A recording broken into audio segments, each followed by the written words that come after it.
Notícias de homofobia no Brasil. Esse é o nome de um livro recém-lançado que reúne diversos artigos para trabalhar com um fenômeno que ainda é realidade no Brasil, especialmente aqui na Bahia. O assunto é o tema do Frequência Baiana, que recebe o antropólogo, historiador, pesquisador Luiz Motti, fundador do GGB da Bahia. Bem-vindo, tudo bem? Obrigado, um prazer estar aqui na Band para falar de um assunto grave, que é o assassinato de gays, lésbicas, travestis. Estamos também com uma das autoras dos artigos incluídos nesta publicação, jornalista, professora de comunicação, colunista da Band News FM, Malu Fontes. Tudo bem? Tudo bem, Renata. Tudo bem, Maria Lorena. Obrigado por estar aqui. É uma honra estar com o professor Motti. Eu que sou, diria, né, uma iniciante, uma curiosa nesse assunto. Ele que tem uma posição histórica de vanguarda, acho que em relação ao Brasil inteiro. Acho não, tenho certeza. Quando nem se falava desse assunto, né, Motti já era tinha uma trajetória extensa nessa área, e acho que a gente deve muito a ele em relação as coisas de lá para cá mudaram muito de nome, as coisas, né, viraram assunto acadêmico, mas quando ele começou a trabalhar com isso, era um assunto, assim, de gueto, e era uma militância quase que solitária. Pegando o seu gancho, Motti, havia dados específicos em algum lugar do Brasil sobre mortes de homossexuais antes do GGB começar a compilar esses dados? Não, Renato. Na verdade, o termo homofobia, que hoje qualquer delegado, qualquer policial usa, né, para identificar ou não algum assassinato, que significa a fobia, o medo, o ódio ao homossexual, à homossexualidade, esse termo foi inventado em 1967, nos Estados Unidos. E no Brasil foi o GGB, que em 84 introduziu pela primeira vez. Era um termo completamente desconhecido, e eu fico feliz de ver que hoje na televisão todo mundo sabe o que é homofobia, na verdade, né? Embora o Brasil se distinga no cenário mundial por ser o país onde mais crimes de ódio, crimes homofóbicos ocorrem no mundo. Quer dizer, essa semana retrasada saiu um relatório internacional publicado na Europa, que 50% dos crimes contra travestis e transexuais, e a gente pode generalizar para LGBT, lésbicas, gays em geral, 50% ocorre no Brasil. Então, quando eu fundei o GGB em 1980, eu sou paulistano, estou aqui desde 79, né, já fazem 35 anos. Quando eu cheguei aqui, eu estava num fim de tarde vendo o pôr do sol com meu namorado na época, Haroldo Assunção, discretamente, no meio de outras pessoas, assim, nem abraçados estávamos, tal, mas um machão percebeu que a gente era gay e me deu um tapão na cara, assim, né, de repente, sem eu poder reagir. Eu procurei a polícia, não tinha policial nenhum, tal, isso me revoltou tanto, que daí eu resolvi falar, temos que lutar contra essa intolerância, essa homofobia, e para justificar a gravidade do que é a violência anti-homossexual, que eu resolvi então começar a documentar, para mostrar que a gente não está reclamando porque chamou a gente de neguinho, ou de café com leite, ou porque olhou com uma cara enviesada, não é? Mas pela violência física, e sobretudo a mais grave, que são os assassinatos. A cada 28 horas, um gay ou travesti, menos lésbicas, é barbaramente assassinado no Brasil, vítima desta intolerância homofóbica. Você acha que, você falou aí, menos lésbicas, a violência contra os homens é maior do que contra as mulheres? Matam-se muito mais homens do que mulheres no Brasil em geral, não é? Mulher apanha mais, não é? Mas são mais discriminadas em casa, sofrem bullying, etc. E a televisão tem mostrado cenas absolutamente tristes e deprimentes de estudantes, moças, mulheres, meninas brigando, se arrancando a peruca ou mega hair, não é? Puxando o cabelo, cenas violentas de chutes e pontapés. Pois bem, em média, nos últimos anos, tem se matado 300 a 330 homossexuais LGBT por ano. Destes, aproximadamente 60% são gays, 35% travestis e 5%, 3 a 5% lésbicas. As lésbicas, historicamente, pouquíssimas foram queimadas nas fogueiras da Inquisição ou decapitadas durante o Antigo Regime, e no Brasil também os assassinatos de lésbicas, chamado também de lesbofobia, não é? O lesbicídios, são muito menos frequentes do que gays. Por quê? As mulheres são mais recatadas, ficam mais em casa, se expõem menos, né? E tem... Ou porque a sociedade aceita mais lésbicas do que... Em parte porque... Talvez, se me permite, talvez os signos masculino. que as pessoas identificam, né, como homoafetivos, talvez sejam um pouco mais... Talvez, estou só chutando aqui, talvez sejam um pouco menos fáceis de perceber, porque a gente vê amigas supostamente heterossexuais, pelo menos, de mãos dadas e tal, e parece que existe uma cultura assim de proximidade física que talvez entre homens mais heterossexuais aceitável, né? não seja tão comum. Então aí se percebe mais, ou se sugere mais, e às vezes também se comete erros, né? Pai e filho abraçados na Paulista e levam porrada. Se aceita mais uma briga de aranha do que uma briga de espada, na verdade. Malu queria falar, né, Malu? Era um pouquinho em relação a esse livro, né, as pesquisas que a gente fez, porque o livro é sobre como esse universo aparece nos meios de comunicação. E nesse período que a gente analisou, que foi de janeiro de 2013, ao final do 1º de janeiro de 2013 até 30 de junho de 2013, nós não tivemos nesse período nenhum assassinato noticiado, isso não quer dizer que não tenha havido, mas noticiado nesses veículos que a gente monitorou, né, de lésbicas. E os casos de violência que a gente pode chamar de violência homofóbica contra lésbicas aparecem muito mais sobre a forma como a gente poderia chamar hoje de bullying, que são ofensas, uma menina pegar na mão de outra, dar um beijo num bar e ser ofendida, chamada de sapata, mandar colocar para fora, que aquilo ali é um ambiente familiar, mas nem mesmo de agressão física. A gente teve uma notícia de agressão física nesse período que foram das meninas, aconteceu inclusive aqui em Salvador, né, e que houve um dissenso, aconteceu na Galeria Quibeu, e que inclusive a própria instituição nega que foi uma briga diferente com segurança por causa do uso de um banheiro, que o horário já tinha ultrapassado, mas são muito pouco frequentes, sobretudo na imprensa, e ainda acontece muito, né, Motti, no caso de lésbicas, às vezes chamados crimes passionais. Recentemente a gente teve um episódio aqui em Buraquinho, que era um casal de mulheres que moravam juntas e tiveram uma briga passional e uma foi assassinada dentro de casa. Então, violência assim, doméstica, exatamente. Aconteceu num condomínio fechado em Buraquinho, eram duas mulheres de classe média mais alta. Mas são, de fato, na imprensa, esses números que o Motti traz, refletidos na imprensa, aparece menos ainda. A agressão contra as lésbicas é verbal, é aquela coisa, né, de um bullying social numa festa, por meninos, por garotos, mas para chegar à violência física e ao assassinato é muito pouco. A gente continua um papo com o pesquisador e antropólogo Luiz Motti, fundador do GGB Baiano, e também com a jornalista e colunista da Band News FM, Malu Fontes, uma das autoras do livro Notícias de Homofobia no Brasil. Agora são 5h21. Você pode participar desse papo, 72250, coloque BA na frente da mensagem de texto, ou faça isso pelo Twitter, @BandNewsFM_SSA, ou tem ainda o WhatsApp, 87295248. Agora são 5h21. Band News FM, Frequência Baiana. Oferecimento Pós-graduação Faculdade Baiana de Direito, o maior núcleo de pós da Bahia. Matrículas abertas. A Gomes, o que você imaginar em papelaria, escritório e informática. Tudo no atacado e no varejo. E Casa do Ar, a sua loja especialista em ar-condicionado VRF. 3205-2000. 3205-2000.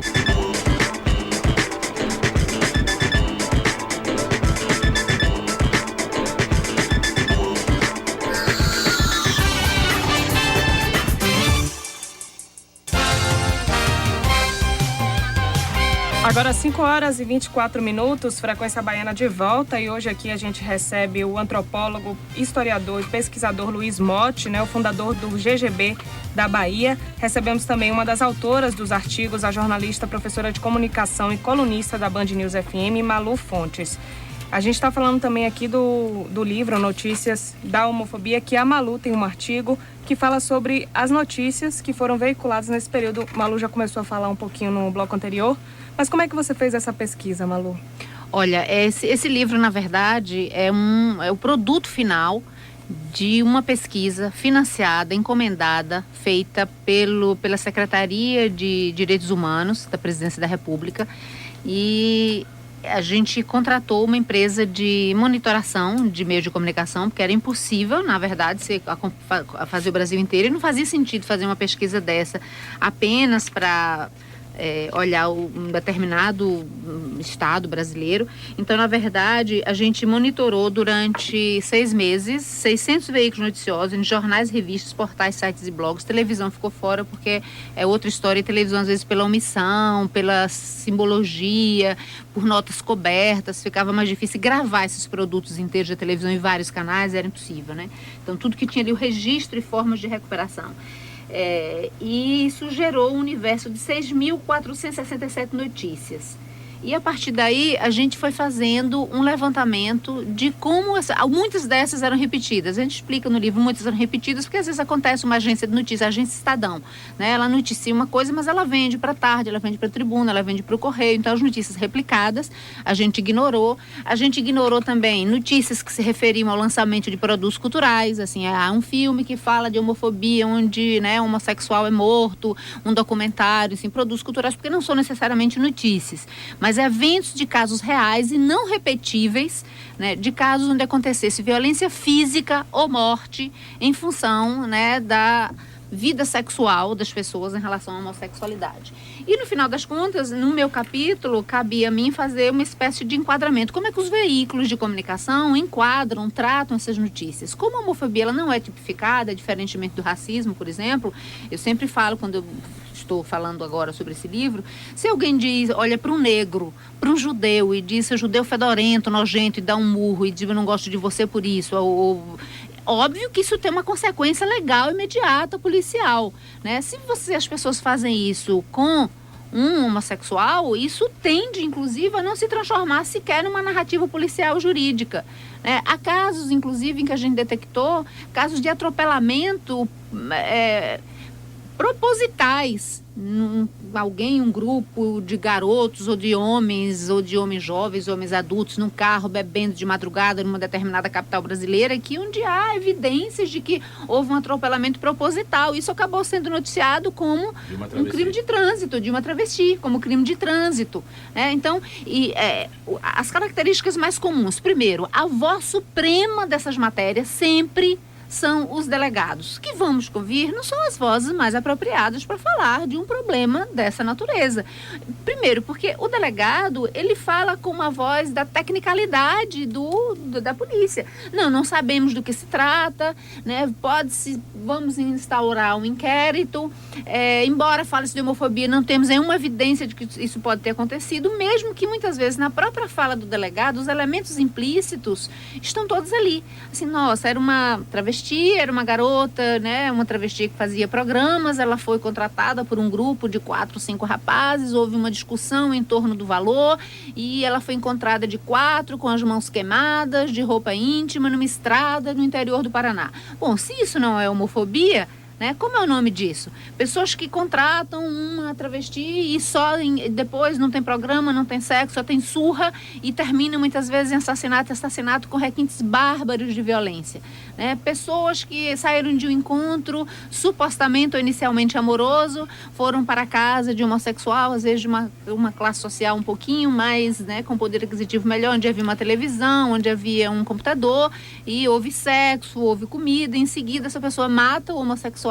e leva os objetos. Isso não é um caso simples de homicídio e latrocínio. E a polícia tende o quanto ela puder fazer um reducionismo para caber nos crimes tipificados normalmente, ela faz.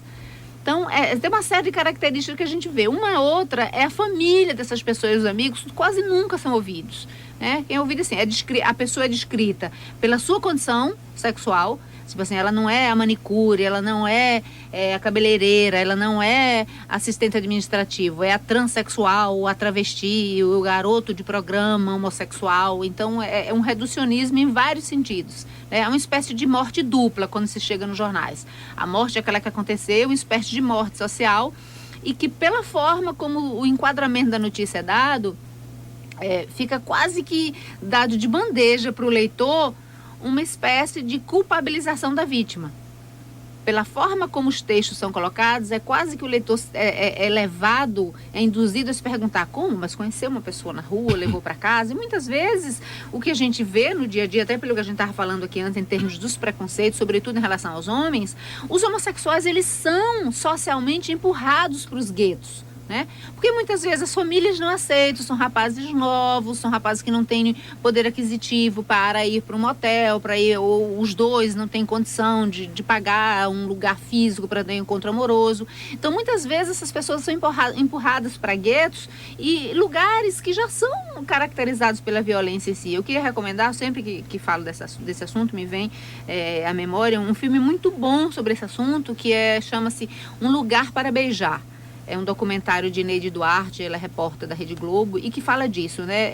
Ela fala dos homossexuais pobres das periferias de São Paulo e como eles são empurrados para lugares de extrema violência, assim, portas de fundo de cemitério, né? Terrenos baldios abandonados, porque eles não têm onde terem encontros amorosos, porque senão eles correm de apanhar. Com medo de apanhar, eles se escondem, e escondidos, às vezes, eles são presas fáceis. Eu estava justamente pensando isso, né? Que você estava em algumas passagens, alguns trechos do livro, me parecia justamente isso, que era um reducionismo por dois lados. De um lado, você reduzia a pessoa à condição da orientação sexual dela, e do outro, reduzir todos os indícios de que teria ali um crime homofóbico. Mas aí me chamou a atenção, no bloco anterior o Motti estava comentando sobre o termo homofóbico, onde nasceu e tudo. Eu me lembro de ter visto, acho que até nas redes sociais, alguns comentários dizendo assim, olha, isso não devia ser chamado de homofobia, porque não é fobia, não é medo, é uma raiva, é uma coisa diferente. Como é que vocês veem isso, essa discussão? Se é que a gente pode levar numa discussão conceitual? Na verdade, esse termo tem sido alvo de certa crítica, mas o termo fobia pode ser entendido não só como medo, mas também como ódio, como uma espécie de racismo anti-homossexual. Concordo perfeitamente com essa análise que Malu faz, mostrando que as notícias descrevem o gay, ou a travesti, ou a lésbica, às vezes de uma forma que reduzida ao seu erotismo, né? Como que o homossexual fosse um prostituto, uma prostituta full time, tempo integral, ou como se a sua vida se reduzisse apenas à genitália. Mas eu percebo, Malu, felizmente, um certo progresso, como a mídia vem referindo-se aos homossexuais. Eu acompanho isso, o GGB faz esse levantamento há 35 anos. Então, as manchetes dos assassinatos da década de 80, 90, eram muitas chocantes. Sapatão foi trucidada, bichona foi esfaqueada. Quer dizer, então os termos usados para se referir aos gays para se referir aos negros, se utilizavam termos como crioulo, como macaco. Isso, Monte, fora assim daquelas publicações de um teor assim, mais popular, de direcionamento popular. Vocês imaginam que à tarde, né, publicou 2 vezes em 85 uma frase do jornalista José Augusto Berbet, que há poucos anos depois de morto recebeu nome de rua aí na Mussurunga. Ele publicou: mantenha Salvador limpa, mate uma bicha todo dia. Outro: matar viado não é homicídio, é caçada. Ele próprio se auto-intitulava um jornalista com coluna diária de cinema, mas que aproveitava a sua coluna exatamente os filmes onde aparecia um homem nu, onde aparecia uma cena gay ainda muito tímida nos anos 80, 90, usava a sua pena para esculhambar com os homossexuais e comigo particularmente. Ele chegou a publicar assim: Luiz Motti é um travesti repelente, devia ser expulso de Salvador. Tanto que todos os reitores da UFBA, durante os 20 primeiros anos que eu estive aqui na universidade, tiveram que escrever para Jorge Calmon, que era o diretor da tarde, e para o secretário Joaquim Alves Cruz Rios, né? Que chegou a baixar uma portaria dizendo: a partir de hoje fica proibida qualquer notícia sobre homossexualismo e lesbianismo. Porque, Ismo, né? Ismo, pois é. Quer dizer, uma intolerância somente observada no tempo da Inquisição. De modo que houve um certo progresso, não é? O jornalista já não fala mais em termos pejorativos, não é? Mas ainda insistem em certos... Pederastas, se usavam pederastas, também né? se usava pederastas, invertidos, pervertidos. E Zé Augusto Berbet inventou, esse jornalista homofóbico, inventou termos que estavam em desuso. Por exemplo, chamava o gay de falso ao corpo, Ou então pegava um nome, foi assassinado um monge beneditino por um crime esse homofóbico, e daí ele começou chamava Dom Mariano, ele começou a chamar os gays de Dom Mariano, quer dizer, ele tinha essa crueldade linguística. Pois bem, agora outra coisa, a imprensa ainda, contudo, insiste em empregar certos termos que já estão em desuso. O certo não é homossexualismo, é homossexualidade. Como ninguém fala o heterossexismo, o heterossexualismo. O certo é a travesti, a transexual, como esses aqui na Band já estão utilizando isso, mas ainda insiste em dizer o travesti Roberta, não é? O que é uma contradição, porque... É um cabeleireiro, assim, normalmente, um aluno meu outro dia foi fazer uma matéria, agora é recente, aí chamava, assim, um travesti e todas as profissões, todas as funções que ela tinha sociais na vida, trabalhos, tudo como masculino. Pô, não entendeu nada, foi lá, entrevistou a pessoa, era inclusive sobre a atual Miss Brasil gay, né? Acho que é Renata, esqueci o sobrenome dela agora. Pois não, então essa questão é importante que a imprensa, a mídia, os radialistas, se atualize no sentido de nunca falar homossexualismo, mas homossexualidade, até há uma certa tendência a dizer lesbianidade e não mais lesbianismo, em dizer travestilidade em vez de travestismo, e o termo homofobia usado em geral como para se referir a todas as discriminações. Agora, quando é um caso específico contra uma lésbica ou como uma travesti, é recomendado que se especifique, não é, esse particularidade, dizendo a lesbofobia ou a transfobia. E, finalmente, nunca repetir o mesmo erro constante no discurso de Dilma Rousseff de falar de opção sexual. Não é? O correto pela psicologia e a psicanálise é orientação sexual. O gay não opta por ser gay, igual hoje eu optei de botar uma camisa listrada para vir aqui na Band, né? Então, se trata de orientação sexual. Estamos aqui com Luiz Motti, ele que é pesquisador, antropólogo, fundador do GGB Bahia, e também com a colunista da Band News FM, jornalista, professora da UFBA, Malu Fontes, falando um pouquinho sobre homofobia e também sobre a publicação do livro Notícias de Homofobia no Brasil. Agora são 5h38, a gente volta daqui a pouco, mas não sem antes comentar que os ouvintes estão comentando aqui do trânsito. O ouvinte com o final do telefone 2122 comentando São Martim travada no sentido calçada. Outro ouvinte com o final do telefone 6357 falando da paralela sentido Itapuã em frente ao Extra travada. E a gente vai deixar para o próximo bloco uma pergunta aqui para os nossos entrevistados. O Ronaldo Ferreira comentando aqui: boa tarde, os homossexuais têm recebido algum apoio dos católicos e evangélicos? O quanto dessa ajuda é divulgada pela imprensa? A gente comenta daqui a pouco, 5h38. Band News FM, Frequência Baiana.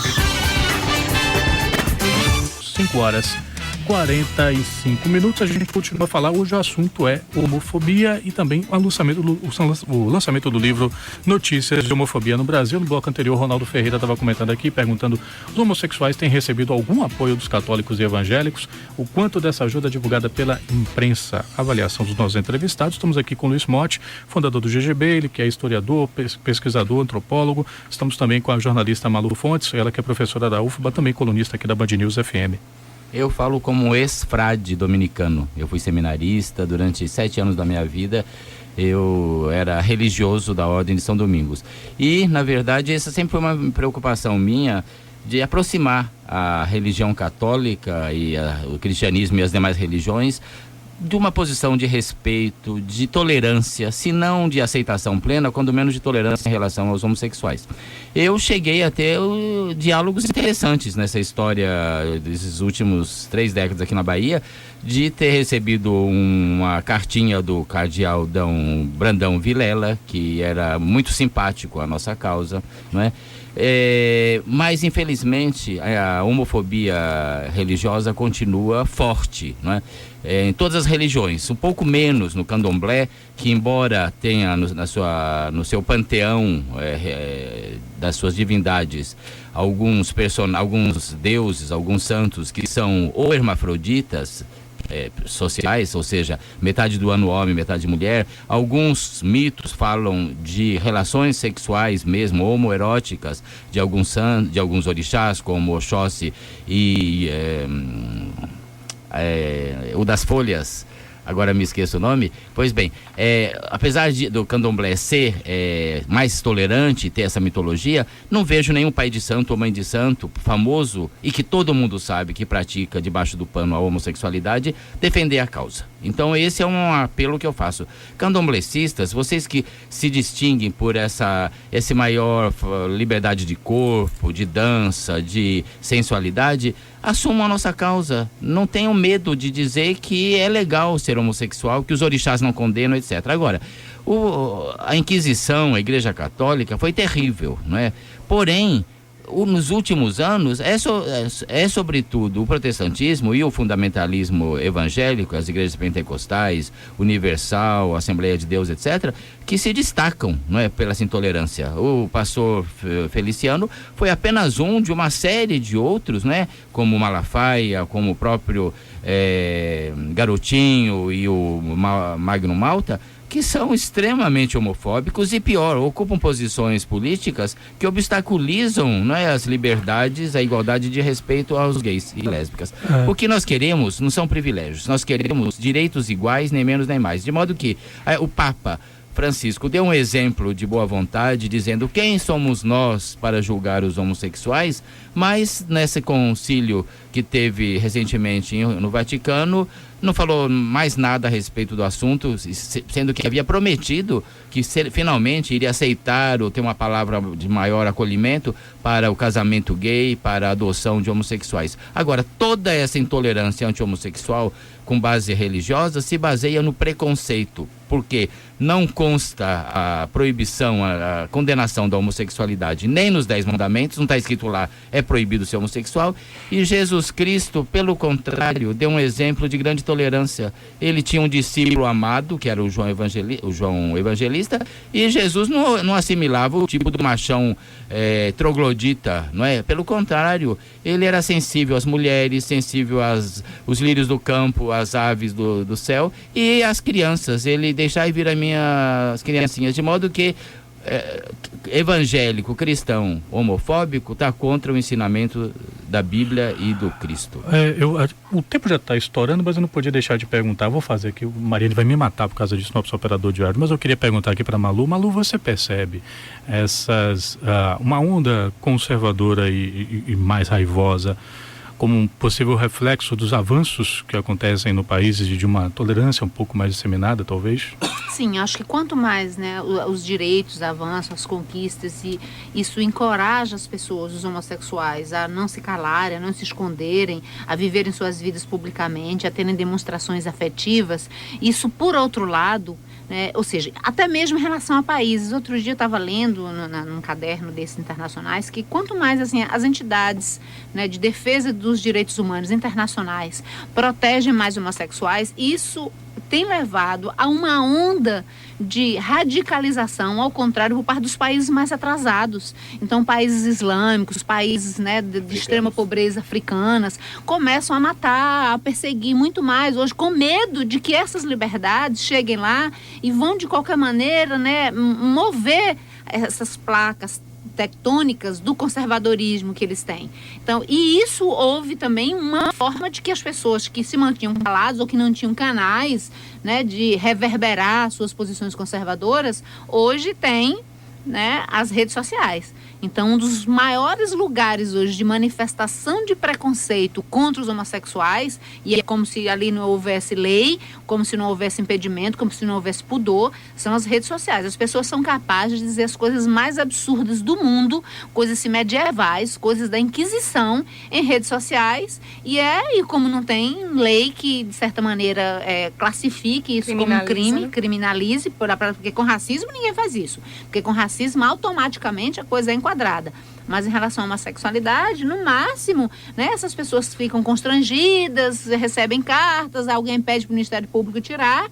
Mas... E o caso extremo a esse respeito dessa falta de, não de repressão, mas de controle dos direitos humanos nas redes sociais, um fulano mostrou durante semanas um nome cacete, acho que era até um taco de beisebol, escrito "cura gay". identificando a porrada como sendo a cura gay. E não houve nada. A gente protestou com a OAB, com o Ministério da Justiça e Direitos Humanos e não houve nenhuma ação contra esse indivíduo. De modo que as redes sociais, realmente eu concordo, não tem que ser censuradas ou controladas, mas tem que, quando infringem os direitos humanos, existem mecanismos legais para impedir tais abusos. A gente recebeu hoje Luiz Motti, ele que é historiador, pesquisador, antropólogo, fundador do GGB da Bahia, e recebemos também a professora Malu Fontes, uma das autoras de artigos incluídos no livro Notícias de Homofobia no Brasil. Obrigado pela participação aqui no Frequência Baiana. Agora 5h53. A gente volta às 6 horas com notícias do futebol, trânsito e outras informações para vocês. Mas dá para vocês dizerem tchau, gente. Tchau e muito obrigada aos ouvintes. Mariane, ó. Então eu quero dizer, terça-feira às 18 horas na Biblioteca dos Barris vai ser lançado 2 livrinhos de cordel exatamente sobre a homofobia no Brasil antigo. Um índio foi barbaramente estourado na boca de um canhão por conta da homossexualidade. Terça-feira às 6 horas da tarde nos Barris. 5h53.